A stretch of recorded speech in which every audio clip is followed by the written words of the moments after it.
In our previous screencast, we created a Vagrant file. I'm going to move into my first VM folder here. And if I list the files, you can see that we have this Vagrant file. And we got this Vagrant file, which is the configuration for a virtual machine, when we ran vagrant init precise32. So this tells Vagrant that we want to initialize the configuration for a virtual machine that's based on Precise32, which is our box which contains our initial image for Ubuntu. So now that we have that Vagrant file, we can actually boot up our virtual machine.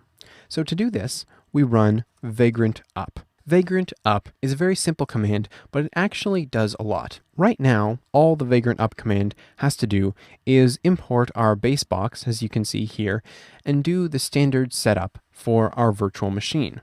And then we just wait for our VM to boot. So now our virtual machine is running.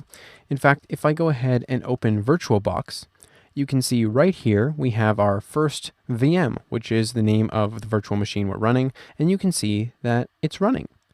Now, if you're used to using VirtualBox, you may wonder why we don't have, a window where we can actually interact with our virtual machine. However, when we're running a virtual machine in Vagrant, by default, it's run in headless mode, which means we don't have that window that allows us to interact with our virtual machine directly. We're going to have to work with it through the command line. And in fact, it's much, much easier to work with it through the command line. Now, we're going to look at exactly how that's done in the next screencast. But right now, we need to talk about turning off our virtual machine. Because vagrant up is the only command we have to boot up and configure our virtual machine. That's pretty simple. However, when you're ready to shut your virtual machine down, you've got a couple of different options. The first thing we can do is vagrant suspend. I'll go ahead and run vagrant suspend right now. And notice the text we get here, saving the VM state and suspending execution. This is the equivalent, you could say, of putting a computer to sleep. When we suspend a virtual machine, it's not actually running anymore. However, everything on that virtual machine's hard drive and everything on the virtual machine's RAM have been saved to the disk space on your own computer. Now, depending, of course, on the size of your virtual machine and what you're doing with it, this could be pretty resource intensive. However, if you decide to suspend your virtual machine, you can go ahead and wake it up by running vagrant resume. Once we run vagrant resume, you can see that we're resuming our suspended virtual machine and booting it back up. So this is the first way to shut your VM down, vagrant suspend. And as I said, this is very temporary because it saves the entire state of the virtual machine.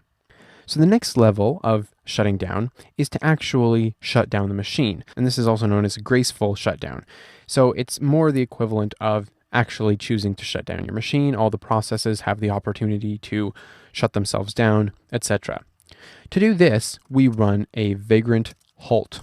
Now, when we run vagrant halt, as I just said, a graceful shutdown will be attempted, and therefore we don't actually save anything that's in the virtual machine's RAM. But it still does save everything that is on the virtual machine's hard drive.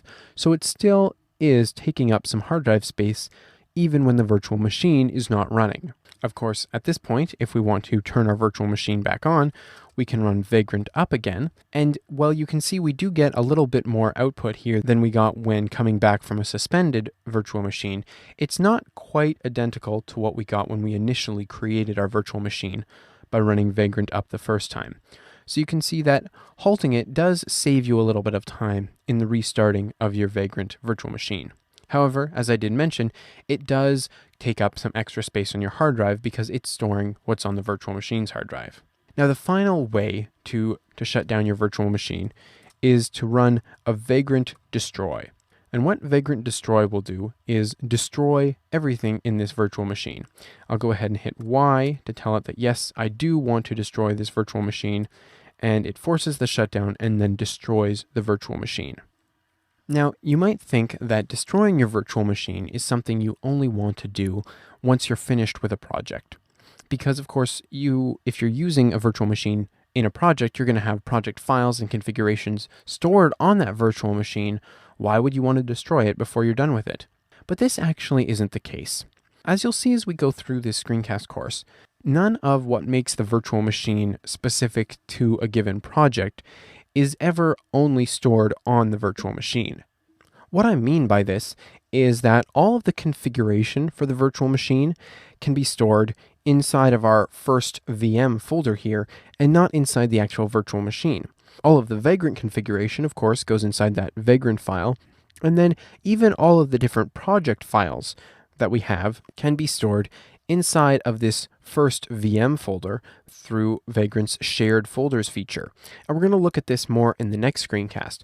But the point I want to make here is that when you run Vagrant Destroy, you're destroying the virtual machine, but you shouldn't, if you're setting up your virtual machine properly, lose any information. All of the configuration and provisioning for your server, as well as your actual project files, will be stored apart from the virtual machine, and they'll pretty much be given to the virtual machine when it's booted up, when we run Vagrant up here. Now, of course, your choice of whether you want to use Vagrant Suspend, Vagrant Halt, or Vagrant Destroy will depend on your frequency in using that project. For example, if you don't work on a given project very often, you may want to run Vagrant Destroy after you're finished with it for a certain session, just because you don't want it taking up extra space on your hard drive. However, if you're switching back and forth between projects more often, you may want to do a Vagrant Halt to gracefully shut down the VM, or even just a Vagrant Suspend. You can experiment with it, see what it does to your system, and that's another big factor in this too. It will depend on your system resources.